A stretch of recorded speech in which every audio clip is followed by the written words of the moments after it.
안녕하세요. 저는 여기저기 정착할 곳을 찾아 여행을 다니고 있는 30대 여자입니다. 사연을 듣다 보니 개념 가출한 시댁 이야기가 많길래 저도 저의 전 시댁 이야기를 해볼까 싶어 사연을 보내봅니다. 남편은 제가 운영하던 작은 꽃집의 단골 손님이었습니다. 많게는 일주일에 2번, 적어도 일주일에 1번은 꽃을 사가는 남자를 보며 누구인지는 몰라도 저 남자의 여자친구는 참 좋겠다 하고 생각했었어요. 남자가 꽃을 그렇게나 자주 사가니 당연히 여자친구가 있을 거라 생각했으니까요. 그러던 어느 날 남자가 계산하며 쪽지 하나를 내밀더라고요. 저희 어머니께서 이제 꽃 좀 그만 사오라고 하시네요. 그래서 말인데 제가 첫눈에 반했습니다. 실례가 안 된다면 연락 부탁드립니다. 이렇게 적힌 쪽지 끝엔 자신의 전화번호가 있었고 전 고민하다 연락했고 저흰 자연스럽게 연인 사이가 되었어요. 평소 남편의 이미지도 워낙 좋았던 터라 큰 거부감 없이 남편을 받아들였던 것 같아요. 사랑받는다는 게 어떤 것인지 느끼게 해주는 남편 덕분에 연애 기간 내내 행복했어요. 그러던 어느 날 부모님께서 함께 차를 타고 가다 사고가 나셨어요. 워낙 크게 난 사고라 어떻게 손 쓸 틈도 없이 두 분 다 제 곁을 떠나 하늘나라로 가셨네요. 갑자기 일어난 충격적인 일에 전 모든 의욕을 잃었고 그야말로 삶을 포기한 사람처럼 지냈어요. 우울증, 그거 정말 무서운 병이더라고요. 틈만 나면 죽고 싶다는 생각만 했어요. 그런 저를 세상에 다시 나오게 해준 사람이 남편이었어요. 자기야, 이제 기운 좀 차리자. 그리고 나랑 병원 가. 귀찮아. 그러지 말고 우리 헤어지자. 자기라도 제대로 살아. 그런 말이 어디 있어. 자기 잘못되면 나도 따라 죽을 테니 그렇게 알아? 알겠어?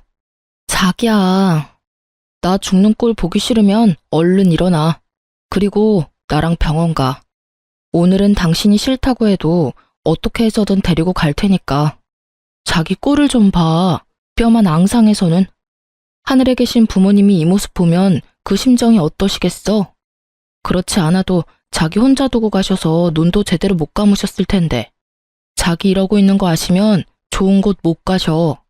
그러니까 나도 아니고 자기도 아니고 부모님 생각해서 병원 가자. 응?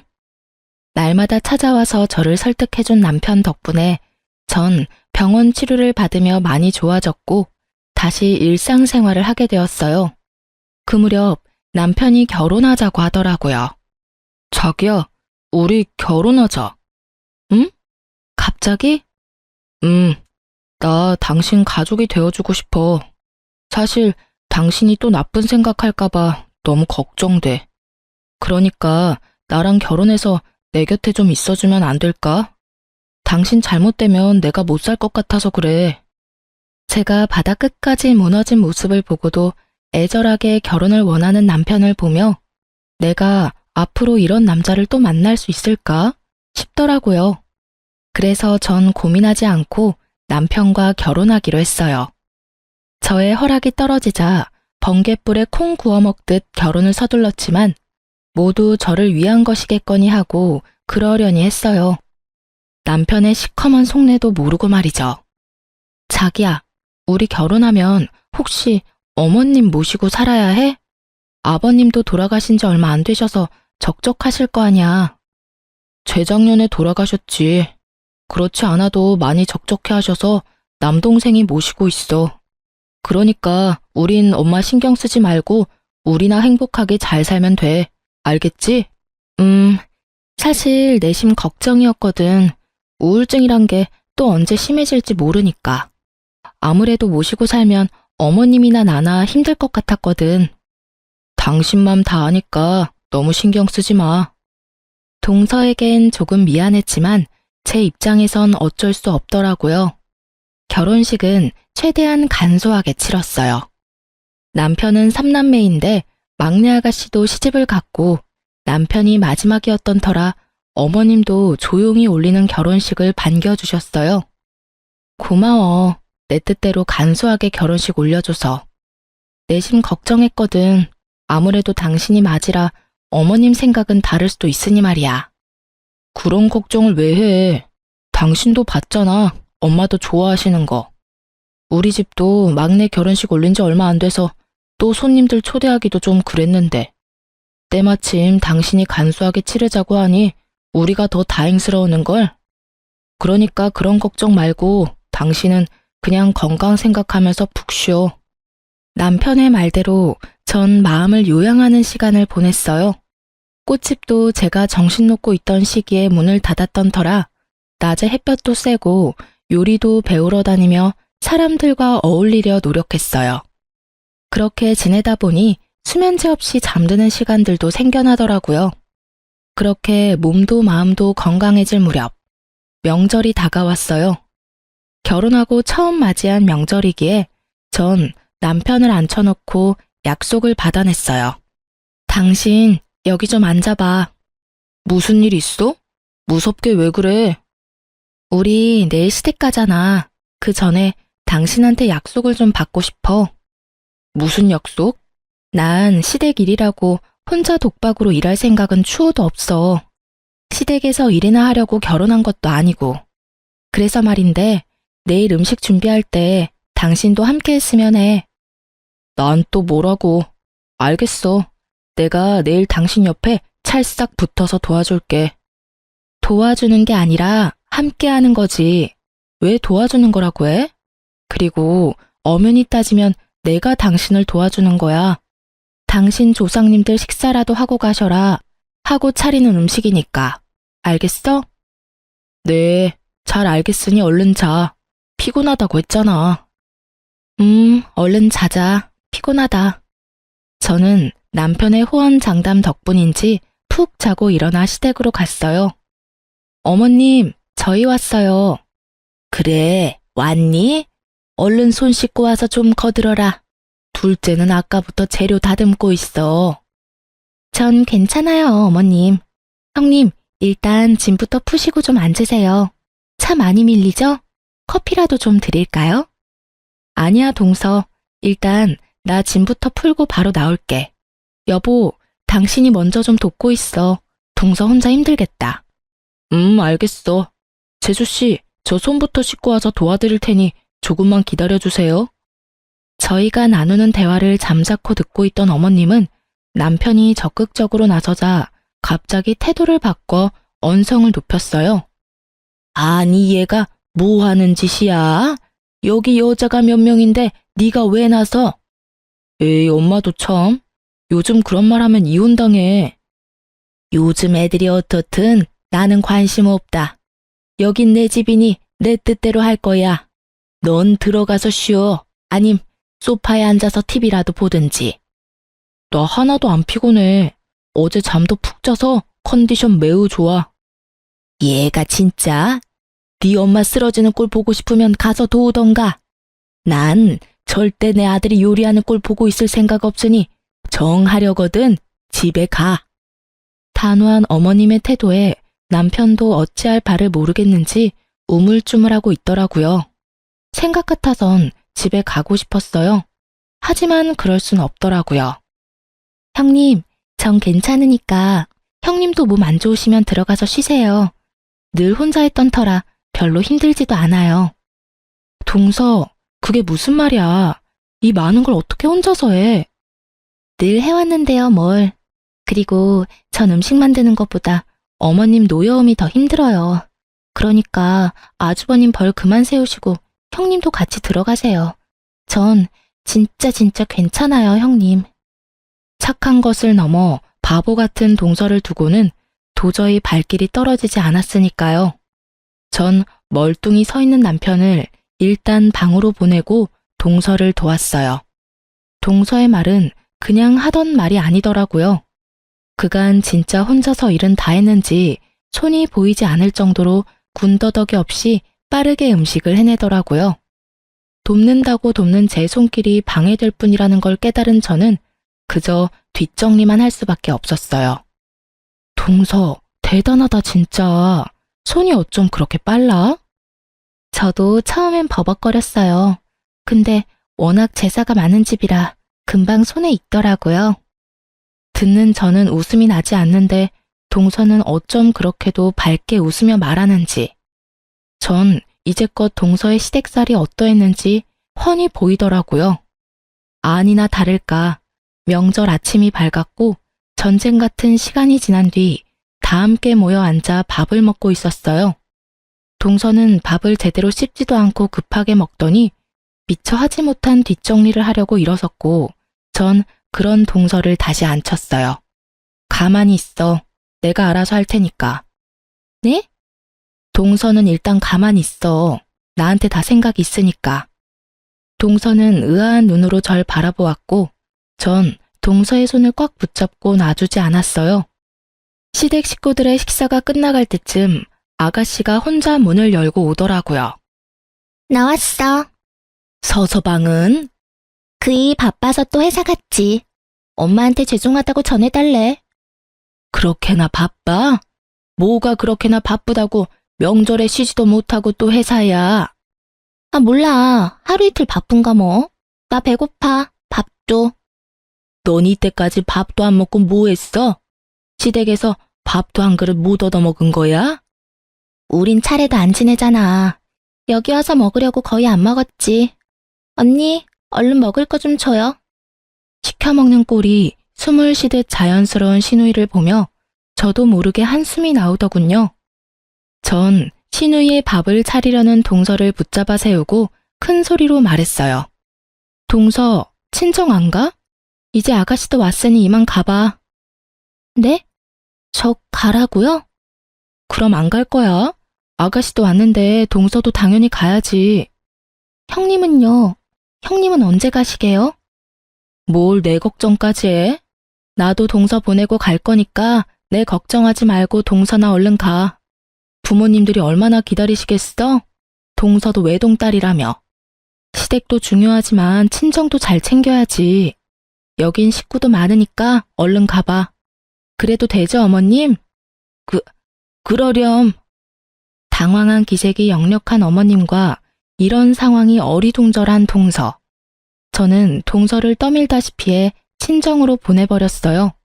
그리곤 서둘러 남편의 옆구리를 찔러댔죠. 지금 당장 돌아가자는 무언의 압박을 알아들은 남편은 어색하게 연기를 시작했어요. 너무 피곤하다. 아들 피곤해? 그럼 들어가서 한숨 자. 아니, 여기서 자다 깨서 가려면 더 피곤해. 그럼 하루 더 자고 가면 되지. 친정 가야 하는 것도 아니고 뭐가 걱정이라고. 이 사람도 이렇게 고된 일은 처음이라 피곤할 거고 이번 명절은 우리도 일찍 가서 쉬어야겠어. 가자 여보. 짐 다 챙겨뒀지? 아까 다 챙겨뒀어. 그럼 우리 갈게. 남편은 도망치듯 저를 데리고 시댁에서 나와버렸어요. 현관문을 나서는데 어머님과 아가씨의 표정이 가관이더라고요. 그도 그럴 것이 제기는 물론이고 밥 먹은 그릇조차도 정리가 되지 않았는데 동서도 제가 보내버리고 저마저도 가버리니 그 산같이 쌓인 설거지는 꼼짝없이 두 사람의 몫이 되어버렸으니까요. 그 통쾌함도 오래가진 못했어요. 그 후 어머님은 일을 가셨는지 틈만 나면 저를 불러 일을 시키시더라고요. 전 한두 번은 그냥 가서 뜻대로 해드리다 반복되는 호출에 남편을 불러 함께 갔어요. 당연히 평일 낮이었고 남편은 연차를 쓰거나 반차를 쓰고 저와 함께 했죠. 넌 도대체 회사는 어떻게 하고 오는 거니? 오늘은 반차 썼어. 너 그러다 회사 잘려 이놈아. 그리고 너도 그렇다.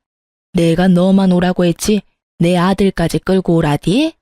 왜 자꾸 일도 못하게 같이 끌고 오는 거니? 끌고 오다니 내가 무슨 개야? 끌려오게. 그냥 내가 온 거야. 오늘 뭐 하냐고 물어보니 엄마한테 간다길래 나도 엄마 보고 싶어서. 다들 아시겠지만 제가 끌고 온 것이 맞았어요. 남편은 온 힘을 다해 뻔히 보이는 거짓말을 했고 그런 아들의 거짓말에 어머님은 긴 한숨을 쉬시더니 벼랑간 동서에게 화풀이하기 시작했어요. 얘, 너 냉장고 위는 다 닦았니? 거기 먼지가 한가득 하더라. 넌 집에서 노는 애가 거기도 안 닦고 뭐 했니? 하여튼 게을러서는. 도대체 친정에서 뭘 배워서 시집 온 거야? 사부인도 참 뻔뻔하기도 하구나. 이리 배운 것도 없는 딸 자식 시집 보낸 거 보니 말이다. 냉장고 위라 참 황당하더라고요. 냉장고 위까지 반짝반짝하게 하고 사는 주부가 몇이나 된다고. 거기에다 친정 드립까지 나오니 저에게 하는 말도 아닌데 저도 화가 다 나더라고요. 정말 말 그대로 생트집을 잡는 어머님의 망언에 동서도 더는 참을 수 없었는지 입을 떼더라고요. 어머님, 정말 해도 해도 너무하시네요. 제가 뭘 그렇게 잘못했다고 친정 엄마까지 들먹이세요? 뭐야? 너 지금 나한테 말 대답하니? 네, 저도 할 말은 해야겠어요. 지금까진 어머님이 하시는 말씀 다 저를 위하는 말이다 생각하고 넘어가려고 했어요. 근데 요즘엔 해도 해도 너무하시잖아요. 친정엄마가 무슨 잘못을 했다고 그런 소리까지 하시냐고요. 원래가 그렇다. 시집와서 네가 잘못하면 친정엄마가 욕먹는 법이야. 그런 법은 없어요, 어머님. 그리고 제가 잘못해서 혼내시는 거 아니시잖아요. 만만한 게 저라고 형님이 저처럼 가만히 있지 않고 할 말 다 하시니까 저한테 지금 화풀이 하시는 거잖아요. 제가 바본 줄 아세요? 내가 언제 너한테 화풀이를 했다고 그러니? 얘가 아주 생사람 잡는구나. 왜? 너도 네 형님이 바락바락 시어머니 이겨먹는 꼴 보니 따라하고 싶더니? 그래서 눈 똑바로 뜨고 나한테 대드는 거야? 집안 꼴 잘 돌아가는구나. 이게 다 너 때문인 건 아니? 네가 내 말끝마다 말대답이나 하니 얘도 너 따라서 그러는 거 아니니? 엄마, 왜 갑자기 이 사람한테 그래? 넌 빠져 이 녀석아. 어디 부모 앞에서 마누라 역성을 드는 거야? 다툼이 절정을 향해 가던 그때 이 다툼을 한 방에 날려버릴 시누이가 뛰어들어왔어요. 엄마, 큰오빠가 돈 준대. 1,000만 원, 나 살았어. 시누이의 등장에 순식간에 다툼은 사라지고 다들 제 눈치를 살피기 바쁘더라고요. 제가 들은 말이니 제대로 들은 말이 맞는 건지 곱씹을 필요도 없었어요. 워낙 티가 나게들 눈치를 살피니까요. 이게 무슨 말이야? 그런 말 없었잖아. 그게 아니라 막내가 워낙 급하다고 해서. 그래서 나하고 한마디 상의도 없이 1,000만 원이나 되는 돈을 주기로 했다고? 당신한테 그렇게 큰 돈이 어디 있어서? 당신 생활비 빼곤 당신 적금 내가 관리하잖아. 그게 퇴직금 조금 정산받았어. 당신 제정신이야? 기가 차더라고요. 하지만 더 기가 차는 건 어머님의 생각과 태도였어요. 너 지금 여기가 어디인지 잊었니? 어디서 소리를 꽥꽥 질러대는 거야? 그리고 가족끼리 힘들면 도와줄 수도 있는 거지. 이게 그렇게 화낼 일이니? 상의 한마디도 없이 그렇게 큰 돈을 빌려줬다 해도 황당한데 그냥 줬다고 하잖아요. 어머님은 어떠실지 몰라도 제 기준에선 화낼 일이에요. 너 그러다 시어머니 잡아먹겠구나. 내가 네 눈치 보여서 어디 말이라도 하겠니? 엄마 그만해. 불난 집에 부채질 좀 그만하라고. 내가 진짜 궁금해서 그러는데 아가씨 남편도 있는데 왜 당신이 돈을 주는 거야? 그게 막내가 남편 몰래 친 사고라 알면 이혼당해. 들으면 들을수록 어이가 없더라고요. 저는 이대로는 안 되겠다 싶어 단호하게 말했어요. 당신은 다를 줄 알아? 아가씨, 상황이 급한 것 같으니 돈은 드릴게요. 대신 달에 50만 원씩 갚으세요. 이자는 안 받을 테니 편의점 알바를 해서라도 꼭 갚으셔야 할 거예요. 뭐라고요? 언니가 뭔데 이래라 저래라 해요? 몰라서 물어요? 아가씨 오빠 부인이잖아요. 잘 들어요, 아가씨. 오빠 이혼하는 꼴 보기 싫으면 매달 잊지 말고 50만 원씩 꼭 붙여요. 당신도 똑바로 들어. 한 번만 더 상의 없이 이런 일 벌였다간 진짜 이혼이야. 알겠어? 단호했던 제 태도 때문인지 아가씨는 돈을 꼬박꼬박 갚는 듯 했어요. 그렇게 시댁은 몇 달 정도 조용하더라고요. 하지만 시댁이 조용하니 남편 놈이 사고를 치더라고요. 어느 순간부터 회사 일이 너무 힘들다고 하더니 어느 날은 진지하게 그만두고 싶다고 하더라고요. 저도 수입이 없었던 터라 좋게 좋게 조금만 더 고생해달라고 했어요. 그렇게 퇴사 마음을 접은 줄 알았는데 그게 아니었어요. 당신, 그게 뭐야? 출근한다고 나갔던 사람이 대낮에 큰 상자를 안고 집으로 들어오더라고요. 제가 깜짝 놀라 물으니 남편 놈은 어린아이처럼 웃으며 말했어요. 나 사표 냈어. 당신 말 듣고 참아보려고 했는데 도저히 안 되겠더라고. 그래서 그냥 오늘 사표 내버렸어. 미안해. 미리 말 못해서. 아, 그래. 이미 낸 사표 어쩌겠어. 내가 그렇게까지 말했는데도 당신이 사표를 낸 데는 다 이유가 있겠지. 그동안 고생 많았어. 이해해줘서 정말 고마워. 사실 당신이 이혼하자고 하면 어쩌지 하고 무서웠거든. 이런 일로는 이혼 안 해. 물론 미리 상의 안 한 건 좀 화나긴 하지만 앞으론 나하고 상의 정도는 해. 알겠지? 근데 오늘 동생들 집에 오기로 했어? 어머님 곧 생신이잖아. 선물 때문에. 대단하신 어머님은 한여름에 밍크코트를 선물로 받고 싶다 하셨고 한두 푼도 아니었기에 전 서방님과 아가씨를 집으로 불렀어요. 약속 시간에 맞춰 두 사람은 집으로 왔고 전 바로 얘기를 꺼냈어요. 어머님 생신 선물 말인데 밍크코트 갖고 싶으시대요. 좋네요.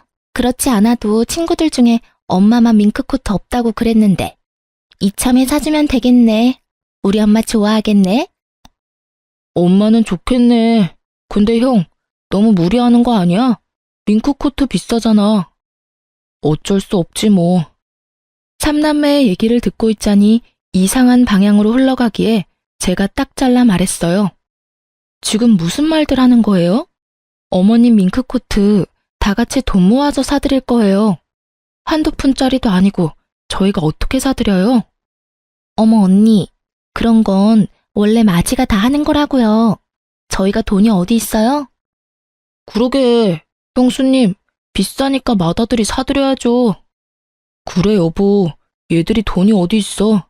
그냥 우리가 사드리자, 응? 어쩜 새 입에서 나오는 말 중 사람 말을 하는 이가 단 하나도 없는지 어이가 없어 헛웃음이 나오더라고요. 전 돈을 합치기 위해 미리 뽑아놓은 돈 중 20만 원을 꺼내 식탁 위에 올려놓으며 말했어요. 여기 20만 원. 난 더는 할 생각 없으니까 이 돈 보태서 밍크코트를 사드리든 김 세트를 사드리든 삼남매가 알아서 하세요. 언니, 20만 원으로 뭘 사요? 진짜 해도 해도 너무하는 거 아니에요? 형수님, 이건 아니죠. 어머님도 저희가 모시고 사는데 그깟 밍크코트 좀 사드리면 큰일이라도 난답니까? 해도 해도 너무하시는 건 두 분이시죠. 아니, 3명일 수도 있겠네요. 어쨌든 마지가 동네북도 아니고 왜 그 비싼 걸 마지가 해야 해요? 서방님이랑 아가씨는 어땠을지 모르겠지만 저희 결혼할 때 마지라고 해서 더 받기는커녕 저희 둘이 알아서 다 했어요. 달마다 어머님 용돈도 드리고 있고요. 거기에다 어머님 생신 선물까지 독박스라고요? 전 그럴 생각 없네요. 그래도 결혼해서 처음으로 드리는 생신 선물, 그 도리는 다 하고 싶어서 두 분이 형편껏 보태시면 모자라는 돈은 제가 내려고 했더니 이렇게 나오시니 저도 별 수 없네요. 전 이 20만 원, 그 이상은 보탤 생각 없으니 그렇게 알고 돌아가 주세요. 여보, 그러지 말고 다시 생각해보자, 응? 당신도 쫓겨나기 싫으면 그만해. 남편은 입을 다물었고 두 사람도 순순히 돌아가더라고요. 생일 선물로 뭘 사드렸는지는 아직도 모르네요. 남편도 말해주지 않았고 굳이 저도 묻지 않았거든요. 생신 때도 밖에서 밥만 먹고 헤어졌고요. 아마 전 이때쯤부터 이혼을 생각하고 있었던 것 같아요. 이대로 괜찮을까 하는 생각이 강하게 들었거든요. 그러면서도 제발 더는 실망하게 하질 않기를 바라고 또 바랐어요. 하지만 도저히 참을 수 없는 일이 벌어지고야 말았죠. 산 넘어 산이라고 어머니 생신이 지난 지 얼마 되지 않아 아버님 제사가 다가왔어요. 계속해서 시댁일로 남편과 부딪히니 시댁 말만 나와도 머리가 아프더라고요. 하지만 어쩌겠어요. 제가 안 가면 또 난리가 날 테고 그 난리통에 애꿎은 동서만 피볼 것이 뻔하니 안 갈 수도 없는 노릇이었어요. 그렇다고 당하고만 있자니 속에 천불이 날 것 같았고요. 시댁에 도착하니 제 예상대로 동서만 발바닥에 불난 듯 바쁘게 움직이고 아가씨와 서방님은 소파에 앉아 TV를 보고 있더라고요. 어머님은 안 보이시고요. 전 이때다 싶어 남편에게 뒤집개를 줬어요. 당신 여기서 전 좀 뒤집어. 그 정도는 할 수 있지? 그럼. 그리고 서방님, 오셔서 동그랑땡에 계란물 좀 묻히세요. 아가씨도 좀 하시죠? 오빠들 다 일할 건데 앉아서 쉴 건 아니죠? 아버님 제사인데 며느리들만 죽어라 일하고 자식들은 놀고 있고 그건 아닌 것 같은데? 다들 저랑 같은 생각이죠. 얼른 오세요. 빨리 끝내고 다 같이 쉬어요. 저의 당당한 요구에 두 사람 다 민망했는지 쭈뼛쭈뼛 주방으로 오더라고요. 두 사람이 오는 것을 확인한 저는 동서의 앞치마를 벗기며 말했어요. 동서는 들어가서 쉬어. 이제껏 혼자 하느라 고생했는데 오늘은 좀 쉬어. 여긴 우리끼리 알아서 해볼게. 괜찮아요, 형님. 저도 같이 할게요. 괜찮기는 뭐가 괜찮아. 얼굴 까칠한 것 좀 봐. 얼른 들어가서 쉬어. 형님, 저 진짜 괜찮은데. 괜찮아도 들어가서 쉬어. 내가 진짜 미안해서 그래. 부탁이다, 응? 저의 부탁에도 망설이는 동서를 방에 밀어넣어버리고 삼남매와 함께 음식 준비를 서두르고 있었어요. 그때 어머님이 들어오더라고요. 일은 다 맡겨놓고 어딜 다녀오시는 건지 표정이 아주 밝더라고요. 하지만 그 밝은 표정은 금세 어두워졌어요. 너희 뭐하니? 둘째는 어디 갔어? 제가 쉬라고 했어요, 어머님. 자식이 이렇게나 많은데 동서 혼자 이 많은 걸 하고 있더라고요. 그래서 제가 나머진 우리가 할 테니 좀 쉬라고 했어요. 어머님도 들어가서 좀 쉬세요. 너 진짜 제정신이니? 네가 뭔데 내 자식들한테 이런 일을 시켜? 자식들은 놀고 왜 며느리만 일을 해야 해요? 제가 진짜 이해가 안 돼서 그래요. 원래 다 그런 거야. 그게 며느리가 할 도리인 거다. 알겠니? 그게 도리라면 제가 아버님 제사 음식 다 차리는 대신 우리 부모님 제사 땐 전 놀고 이 사람이 음식 준비 다 하면 되겠네요. 그렇죠, 어머님? 이게 진짜? 순식간에 일어난 일이었어요. 숨 넘어가듯 언성을 높이던 어머님이 제 뺨을 때려버린 것은요. 너무 당황스러운 나머지 정신이 나가 있는데 어머님이 쉬지 않고 욕을 하시더라고요. 글로 적기도 심한 말들이었어요. 그렇게 한참 욕을 듣다 보니 내가 왜 여기서 이런 취급을 받고 있나 싶으면서 화가 나더라고요. 그래서 전 어른을 칠 순 없고 남편을 때려버렸어요. 여보, 내가 어른은 칠 수 없고 당신 엄마니까 당신이 대신 맞아. 이년이 진짜 미친 게 분명하구나. 감히 누구 앞에서 누굴 때려? 미친 건 제가 아니라 어머님이시죠. 제가 뭘 그렇게 잘못했다고 때리고 욕하세요? 며느리가 되면 맞고 욕 얻어먹는 게 당연한 건가요? 이년이 아직도 정신을 못 차리고 입을 놀리는구나. 너 이리 와. 저한테 한 번만 더 욕하시고 때리시면 똑같이 이 사람한테 할 거니까 어디 한번 해보세요. 저의 협박에 어머님은 목덜미를 잡고 뒤로 넘어가는 신용을 하더라고요. 소름 끼치는 연기를 보고 있자니 토할 것 같아 전 가방을 들고 그대로 집으로 돌아왔어요. 집에서 씩씩거리고 있으니 남편도 왔더라고요. 돌아온 남편은 저를 보자마자 무릎을 꿇고 싹싹 빌더라고요. 여보, 내가 대신 사과할게. 진짜 미안해. 많이 아팠지? 나 살다 그렇게 몰상식한 사람 처음 봤어. 욕하는 거 당신도 들었지? 나 참, 난 세상에 그런 욕이 있는 줄도 몰랐다. 어쩜 그런 욕을 할 수가 있는지. 내가 다 미안해. 진심이야. 당신이 원하면 나 엄마랑 인연 끊을 수도 있어. 그러니까 이혼하자는 말만 하지 말아줘. 나 당신 없으면 못 살아. 손이 발이 되게 비는 남편을 뒤로 한 채 전 방으로 들어와 문을 잠가버렸어요. 남편이 잘못한 것도 아닌데 화가 너무 나니 남편도 꼴도 보기 싫더라고요. 다음 날이 되어도 찬바람이 쌩쌩 불자 남편도 피하는 게 상책이다 싶었는지 아침 일찍 나가 저녁 늦게 들어오더라고요. 그렇게 며칠이나 지났을까요? 동서가 찾아왔어요.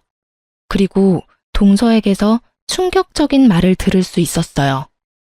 형님, 제가 며칠 동안 많이 고민했는데 아무래도 형님이 아셔야 할 것 같아서 왔어요. 그날 형님 그렇게 가시고 아주버님이 어머님께 엄청 화를 내시는 거예요. 전 어머님이 형님한테 손찌검까지 하셨으니까 저렇게 화를 내시나 보다 했는데 그게 아니었어요. 그럼? 아, 그게 말이에요. 아, 형님, 부모님 사망보험금 때문이었어요. 뭐? 그걸 그 사람이 어떻게 알아? 난 말한 적 없는데? 그게 형님 많이 아프셔서 정신없으실 때 우연히 서류 보셨다고 하시더라고요. 아주버님이 형님을 정말 사랑한 건 맞는데 결혼을 서두른 건 보험금 때문인 것 같았어요. 그리고 아주버님 회사도 그만두셨다면서요? 회사 그만둔 얘기하면서 자기 이제 사업하려고 하는데 그 보험금이 꼭 필요한데 이러다 이혼하자고 하면 책임지실 거냐면서 화를 내는데 정말 저게 인간 맞나 싶더라고요. 그러면서 앞으로 형님한테 연락도 하지 말라고 하셨어요. 동서는 말하면서도 온갖 감정이 뒤섞이는지 울먹이고 있더라고요. 그런 동서를 보는데 참 고마웠습니다. 아, 동서도 이런 얘기 쉽진 않았을 텐데 말해줘서 내가 참 고마워. 고맙기는요. 형님이 이때껏 저한테 어떻게 해주셨는데 당연히 말씀드려야죠. 형님, 도망치세요. 이혼하셔야 해요. 이렇게 말하면 좀 그렇지만 그 돈이 어떤 돈인데요. 형님 부모님 목숨값인데 그런 사람들한테 다 줄 순 없잖아요. 그리고 아주버님 퇴직금 전부 아가씨랑 어머님 드렸어요, 형님. 동서, 진정해. 모르는 사람이 보면 동서가 당사자인 줄 알겠다. 이혼 당연히 해야지. 근데 지금은 때가 아니야. 더 좋은 때를 기다려야지. 근데 나도 나지만 동서는 어째? 나한테 이런 말 전한 거 들키면 모르긴 몰라도 또 큰 사달이 날 텐데. 저도 이혼할 거예요. 그 미친 집구석 질릴 대로 질렸어요. 나 때문에 동서까지. 미안해, 동서. 그런 말 마세요. 형님 때문 아니에요. 형님도 잘 아시잖아요. 제가 이때까지 어떻게 살았는지. 저요, 좋은 게 좋은 거라고 그냥 꾹 참고 살았어요. 근데 그때 들으셨죠? 친정엄마까지 들먹이는 거. 그때 온갖 정이 뚝 떨어지더라고요. 그래도 그놈의 사랑이 뭔지 남편 때문에 한 번 더 참았는데 그날 아주버님이 미친 소리를 하는데 말리기는커녕 더 부추기더라고요, 그 인간. 그런 모습 보는데 이혼밖엔 답이 없겠더라고요. 애도 없겠다. 미련도 없어요. 이렇게나 똑부러지는 사람이 그간 참고 살았을 생각을 하니 참 안쓰럽더라고요. 전 동서의 손을 꽉 잡아주었고 동서는 그간 서름이 떠올랐는지 울더라고요. 그런 동서와 함께 저도 울었어요. 그제야 제가 배신을 당했다는 것이 크게 실감이 나더라고요. 한참을 울던 동서는 자신도 때를 기다리겠다며 시댁으로 돌아갔어요. 모든 사실을 다한 저는 남편을 기다렸고 밤이 되자 남편이 돌아왔어요. 좋은 건수라도 생겼는지 다른 날보다 얼굴이 밝더라고요. 좋은 일 있어? 당신 지금 나한테 말 걸어준 거야? 화 좀 풀렸어? 언제까지 아무 말 안 하고 살 순 없잖아. 무슨 좋은 일 있냐고.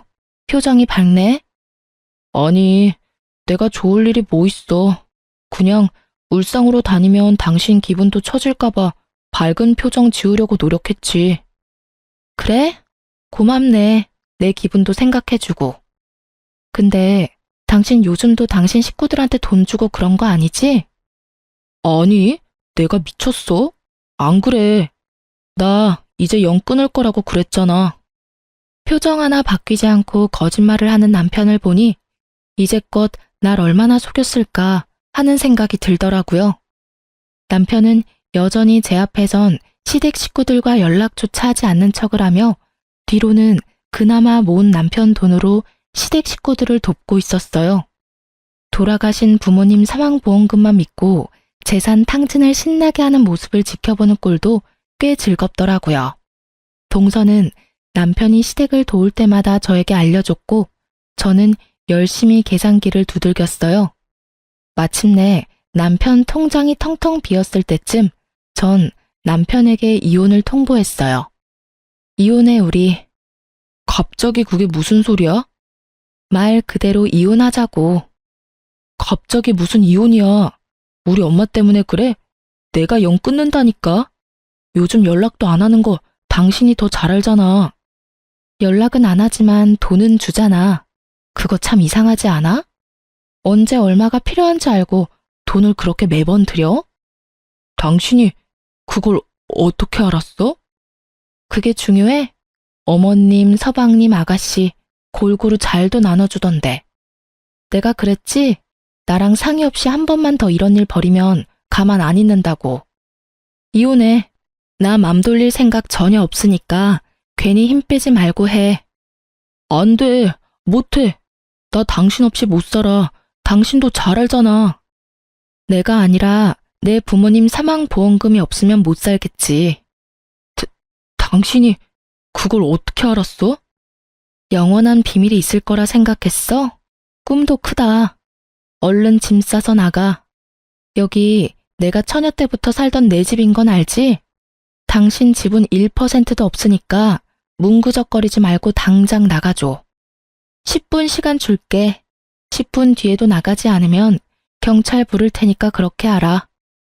전 세상을 다 잃은 표정을 하고 서 있는 남편을 뒤로 한 채 방으로 들어왔어요. 그리고 동서에게 전화를 걸었어요. 형님, 동서, 나 방금 이혼하자고 했어.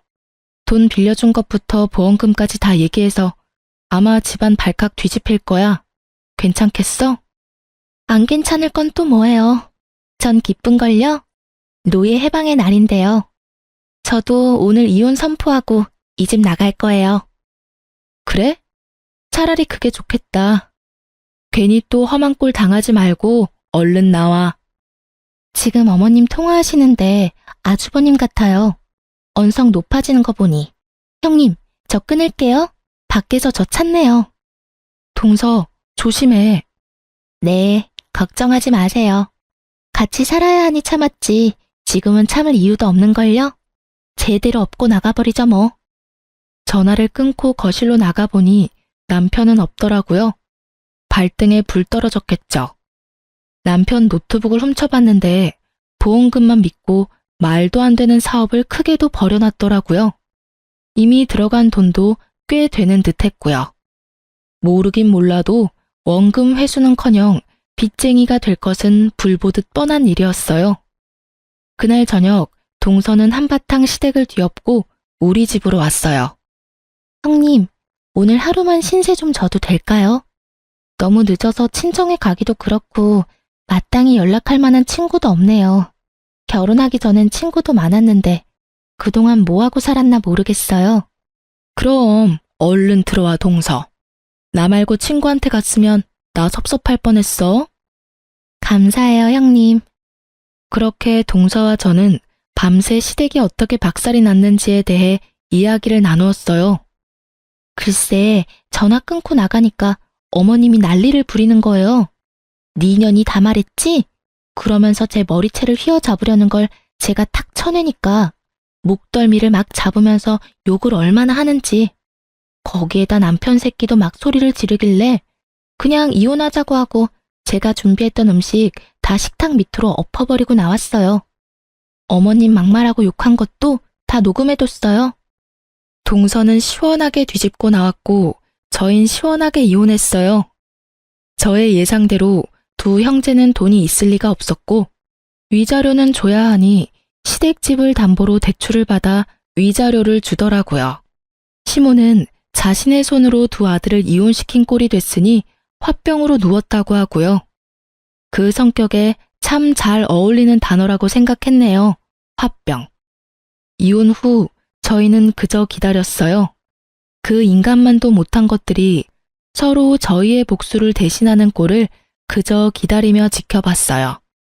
어느 날 동서에게 시동생이 찾아왔고 동서에게 무릎을 꿇고 싹싹 빌었다고 해요. 여보, 나 분가에서 나왔어. 나한테 왜 그런 이야기를 해? 이제 우리 둘이 오붓하게 살 수 있어. 그러니까 우리 다시 시작하자. 내가 앞으로 진짜 잘할게. 응? 오붓 같은 소리 한다 진짜. 야, 정신 차려. 나 네 엄마 때문도 있었지만 너도 끔찍해서 이혼하자고 한 거야. 참 너도 너다. 남의 돈 탐내더니 이제 부모까지 버리고. 버리다니 그냥 분가한 거라고. 그래, 그렇다고 쳐. 집 담보로 대출받아 깡통집 만든 것도 모자라서 아픈 엄마 내팽개치고 나온 게 분가라고 생각하고 싶으면 그렇다고 치고 제발 좀 꺼져줘. 네 무릎 단 그 바닥 썩을까봐 나 지금 너무 걱정되니까. 내 말 안 들려? 꺼지라고. 시동생은 동서의 호통에 불이 나게 도망갔다고 하더라고요. 착하기만 했던 동서가 그렇게 화를 내니 놀라기도 했겠죠. 동서 말을 듣는데 제가 더 통쾌하더라고요. 거기서 끝인 줄 알았는데 시댁 것들은 동서가 얼마나 만만했던 걸까요? 그 뒤로 한동안 조용하더니 어느 날은 시모가 직접 찾아왔다고 했어요. 행색이 말도 못하게 형편없었다고 하더라고요. 아가, 나라도 좀 받아주면 안 되겠니? 네? 제가 왜요? 어머님 잘난 아들딸 있잖아요. 그 나쁜 것들 말도 마라. 네 남편은 날 버리다시피 하고 집을 나가더니 연락도 없고 하루가 멀다고 와서 돈이란 돈은 다 뜯어가던 딸려는 이제 돈 없다고 날 첫째한테 떠넘기더니 전화도 안 받아. 그리고 장남이라는 거는 내 집까지 팔아서 글쎄 날 월세방에 쳐넣어 놓고 연락도 안 되는구나.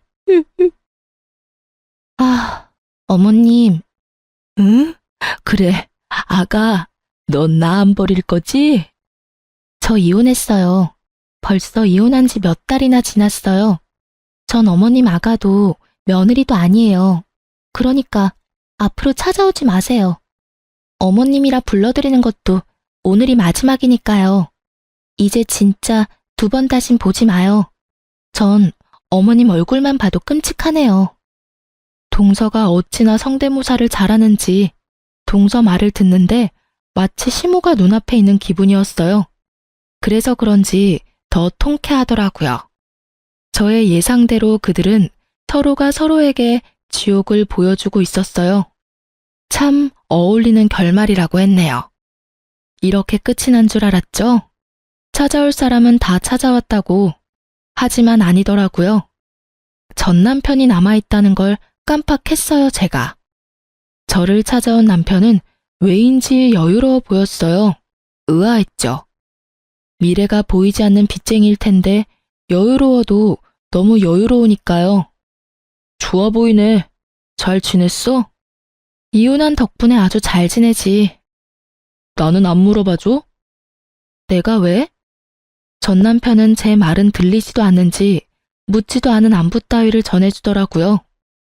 나는 못 지내. 당신이 없어서. 그리고 우리 가족들도 잘 못 지내. 엄마는 단칸방에 사시고 막내는 결국 돈 사고 친 거 남편한테 들켜서 이혼당하고 요새는 연락도 안 돼. 어디서 뭐라고 사는지. 신세 한탄이나 하려고 만나자고 한 건 아닐 테고. 갑자기 만나자고 한 이유나 말해. 나 이번에 대박 건수 잡았어. 대박 건수를 잡았는데 왜 날 찾아와? 그리고 아직도 사업에 미련 있니? 너 돈 없지 않아? 사업 말고 주식. 진짜 믿을 만한 사람한테 들은 정보인데 이거 대박 날 거래. 그래서 말인데 나랑 다시 합치자. 나랑 다시 합치면 당신한테도 이 정보 넘겨줄게. 당신이랑 나랑 둘이 투자해서 대박 터트리면 우리 평생 먹고 살 수 있다고. 헛웃음이 나더라고요. 여유의 이유가 주식이라니. 주식의 주자도 모르는 제가 살짝만 들어도 사기인 것이 분명한데 그걸 믿어 의심치 않는 전 남편을 보니 참 한심하더라고요. 수상하단 생각은 못하나 봐. 그렇게 중요하고 확실한 정보가 왜 네 귀까지 들어가겠어? 그리고 내가 머리에 총 맞았어? 너같이 소름 끼치는 새끼랑 다시 살 부대끼면서 살게. 제발 좀 사라져주라. 지금도 토할 것 같으니까. 뭐? 너 지금 나 무시하냐? 대학도 못 나온 고졸년이 무식해서는. 그러니까 네가 그 큰 보험금을 가지고도 그 모양 그 꼴로 사는 거야. 알겠어? 뚫린 입이라고 나오는 대로 짓거리는 전 남편의 얼굴을 주먹으로 날려버렸어요. 생각 같아서는 짓밟아주고 싶은 걸 그딴 새끼에게 괜한 건수 만들어주고 싶지 않아 겨우 참았네요. 전 다시 찾아오면 경찰에 신고할 거라는 말을 남기고 돌아섰어요.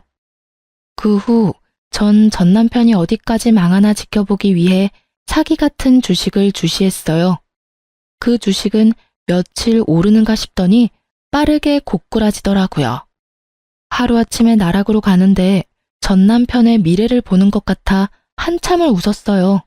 그리고 며칠 뒤 자신이 어디까지 갔는지 알려주고 싶은지 전 남편에게 전화가 왔어요. 찾아오지 말랬더니 전화질이야? 있잖아, 나 경찰서인데 나 한 번만 살려주면 안 될까? 뭐? 경찰서? 나 사실 빚쟁이 됐어.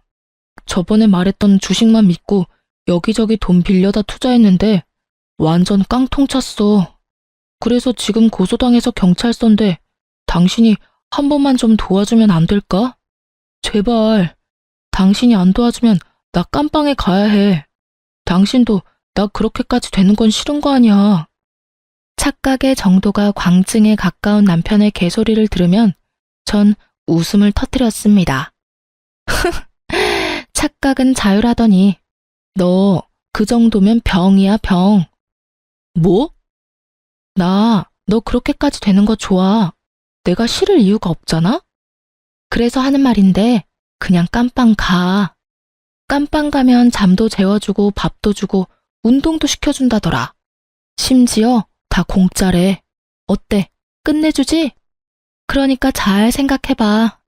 그럼 차단할 테니까 전화하지 마. 알겠지?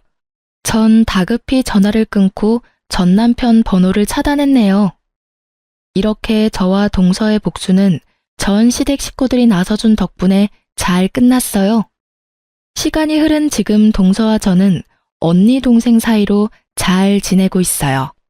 동생은 국비로 간호조무사 학원에 다니며 멀어졌던 친구도 만나고 잘 지내고 있어요. 전 부모님을 잃은 것부터 이혼까지 해서 많은 일을 겪었던 터라 좀 쉬고 있어요. 병원에서 여행을 추천하길래 국내 작은 시골 마을을 찾아다녔는데 꽤 좋더라고요. 탁 트인 곳을 보며 많이 걸으니 수면제가 없어도 잠을 잘 수 있게 되었어요. 그래서 요즘엔 정착할 작은 마을을 찾고 있어요. 제가 그럴 예정이라고 하니 동생도 간호조무사 따는 대로 제가 정착하는 곳으로 와 살겠다고 하고요. 시댁과의 인연은 징글징글했지만 저에겐 좋은 동생이 생긴 것 같아 요즘 행복해요. 이로써 저의 길었던 사연은 끝입니다. 긴 제 사연 들어주셔서 감사합니다.